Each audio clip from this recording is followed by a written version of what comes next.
mbokk yi asalaamaaleykum wa rahmatullahi taala wa barakaatuhu ñu ngi leen nuyu baax a baax di leen jaar di leen baal xaq te di leen ko baal bu ko defee rek ñu di kàddu yéen ci seen naafile bis bi fi nga xam ne moo di Canal Actu ñu tolloon ci guddik juróom benneel ga 6e nuit du mois de Ramadan ku ci julli ñaar rakka bu ci nekk mu jàng ci Fatiha benn yoon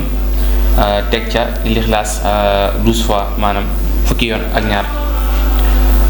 ñaari rakka bu ci nekk mu jàng ci Fatiha benn yoon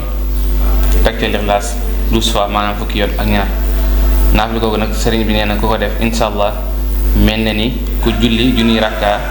ca maqaamatul Ibrahim julli junniy rakka ci jàkkay Makka sëriñ bi nee na tey dees ko xisaab te su ëllëgee yàlla subhanahu wa taala dana ko boole mu bokk ca mbooleem yonent yi bu ëllëgee kon loolu moo nekkoon njëriñal naafile bis bi wasalaamaaleykum wa rahmatullahi taala wa barakaatu.